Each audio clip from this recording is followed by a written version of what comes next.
Assalamualaikum dan selamat sejahtera. Nama saya ialah Siti Zakiah binti Muhammad Zulkifli dan penyelidik saya pada FYP ini adalah Dr. Nur Masara. Hari ini saya akan membentangkan tajuk FYP saya iaitu kebergunaan dan kemudahgunaan peranti siswa di kalangan pelajar IPTA dalam pembelajaran.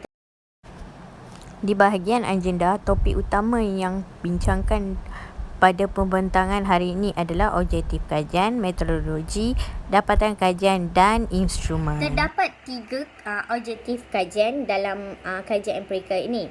Yang pertama ialah mengenal pasti teknologi digital yang digunakan dalam pelaksanaan pembelajaran teradun. Yang kedua ialah mengkaji kebergunaan peranti siswa dalam pelaksanaan pembelajaran teradun. Yang terakhir ialah mengkaji kemudahgunaan peranti siswa dalam pelaksanaan pembelajaran teradun. Yang seterusnya, saya akan menerangkan metodologi dalam kajian ini. Reka bentuk kajian ini ialah kajian ini merupakan tinjauan ke rentas dengan pendekatan kajian kuantitatif. Penyelidik kuantitatif dinyatakan dalam nombor dan graf. Kajian ini merupakan pendekatan kuantitatif kerana menggunakan soal selidik dalam talian melalui Google Form. Yang kedua ialah sampel. Sampel yang digunakan dalam kajian ini adalah pelajar IPTA dan universiti awam.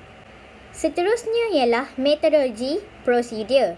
Pada fasa 1, penyediaan borang soal selidik untuk menjawab objektif 1. Kemudian, soal selidik tersebut disahkan dan disemak oleh 2 orang pakar. Kemudian, borang soal selidik itu diedarkan dengan 15 item. Selepas mendapat dapatan, kajian ini menggunakan analisis data iaitu SPSS.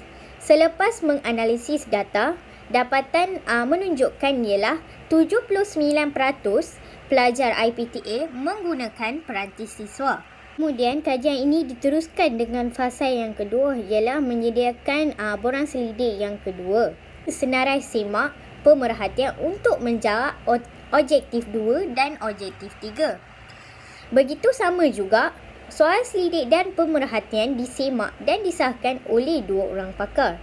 Pada bahagian fasa yang ketiga, pengumpulan data telah diedarkan untuk mengumpul bagi ujian pilot seramai 33 responden untuk menguji pilot test. Nilai crunch alpha yang terdapat daripada responden 33 responden itu mendapat dapatan ialah reliable mendapat 0.964. Selepas menguji ujian pilot, soal selidik tersebut diedarkan secara atas talian iaitu media sosial menggunakan Google Form kepada seluruh IPTA di Malaysia.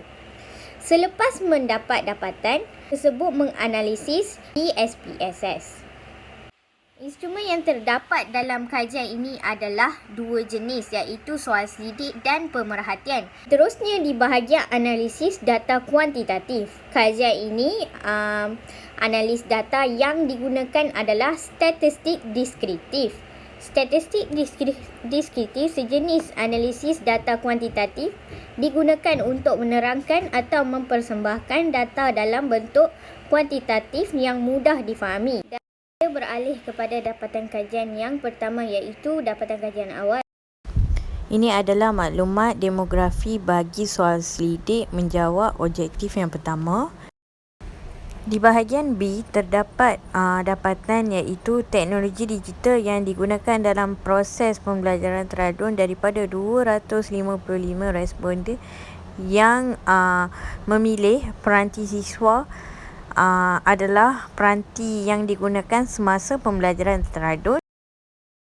Ini adalah 10 item soalan yang responden setuju dengan soalan dan dengan peratusnya.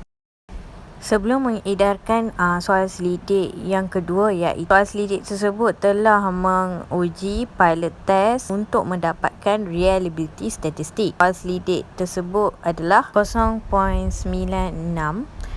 bersamaan dengan 33 responden.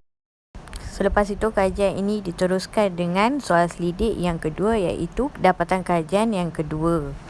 Dapatan kajian yang kedua terdapat ialah maklumat demografi dengan responden 230 responden. Kepada bahagian B, iaitu kemudahgunaan peranti siswa, dapat peratusan persetujuan mengenai kemudahgunaan peranti siswa ialah 72.2%.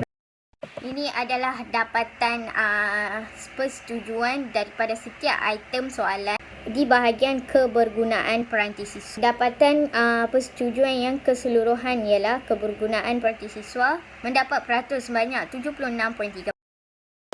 Ini adalah peratus pemerhatian yang dapat daripada 3 kelas yang berbeza dan jumlah pelajar. Gambar pemerhatian yang saya telah tangkap gambar dan sebagai bukti saya menjalankan pemerhatian. Seterusnya ialah impak sosial. Impak sosial bagi kajian ini ialah kesan sosial. Kajian ini adalah kesan perubahan dalam tahap kebergunaan pelajar terhadap sebuah peralatan digital yang disediakan oleh pihak kerajaan. Dapatan kajian ini juga menunjukkan bahawa bukti penggunaan peranti siswa adalah bermanfaat dan baik kepada para pelajar IPJ. Itu sahaja daripada saya. Terima kasih.